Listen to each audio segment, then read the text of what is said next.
Hi everyone, this is Kona, and we're going to talk about the two-proportion hypothesis testing. So the two-proportion hypothesis test is very similar to the one proportion. The main difference is, just like the name, we've got two groups, so two instead of one. So that's really the biggest difference, is it's two groups. It's used to determine whether the proportion or percentage of the two groups differ. So instead of having the one group and we're just looking at their response to a question and comparing it to a hypothesized value, which is your one proportion, in this case, we're looking at the percentages of the two groups to see if the two groups differ. So this is, we're looking within the groups to see, did men and women answer things different? Did Republicans and Democrats answer things different? That type of thing. So we don't have a hypothesized value that we're testing against in this case. It is categorical data that's collected from the two groups. And just remember, categorical names or labels without meaningful order or magnitude. The assumptions are the same as the one proportion. Data comes from a random sample, so it's independent.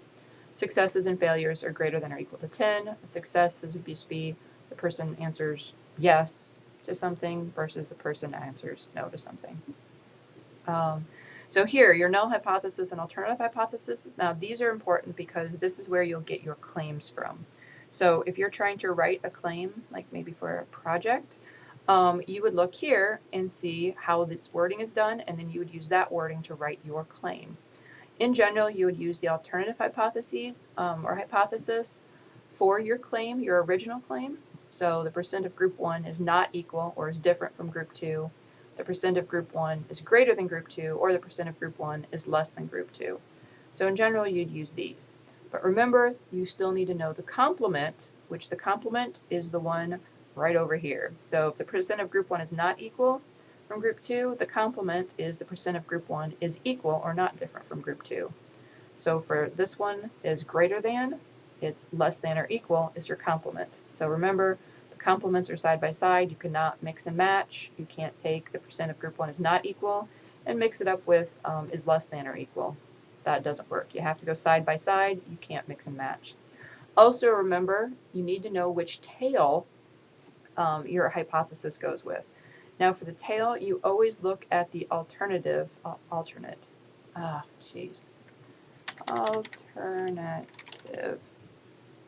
hypothesis. So when you're trying to determine the tail, you always look at the alternative hypothesis. So in this case, the percent of group 1 is not equal. Not equal is a both.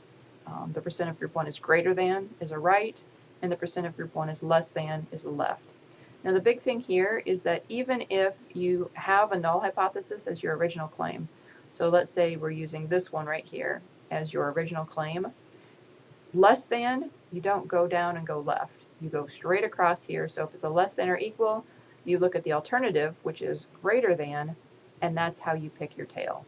So always go straight across here. So even if this is your null, you look at this for your alternative, and then you get your tail. So your tail comes from your alternative. So let's look at an example scenario and see if this kind of helps you understand how a two proportion test would work. So we want to know if older people are more likely to vote for Donald Trump than younger people. We did a survey and asked people if they're going to vote for Donald Trump. The response can be a yes or no, which is categorical. Data was also collected on whether the person was under 40 or over 40, which is also categorical, because we're not asking them how old they are. We're just asking, are you under 40 or over 40, which that is a category because we're categorizing them into these two groups. We're not asking for a specific number. So this is where all of this is categorical, because remember, we're not asking for a specific number. So what two groups are being compared? Well, we're actually comparing the people who are under 40 and the people who are over 40.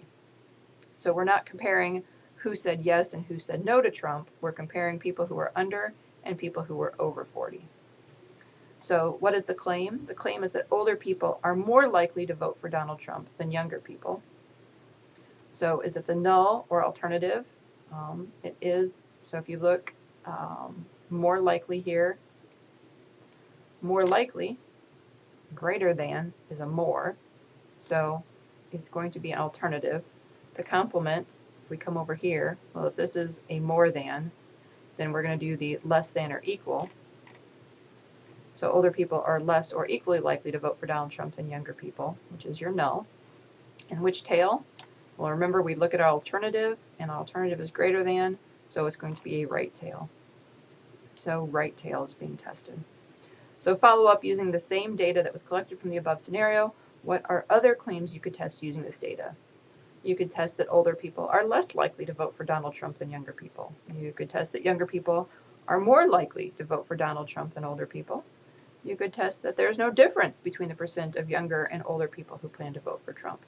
So I'm not going to go through all of these, the claim, the null alternative, but just these are kind of examples of what you could do for different claims using the same data, just as example. Also, less likely, right? Less is a left alternative. More likely is a greater than alternative. And no difference, well, here is equal, not difference, is different. So that actually is a null because we're saying no different or is equal. And so this one is your null. So these two alternatives, and this is a null. So I hope this helps.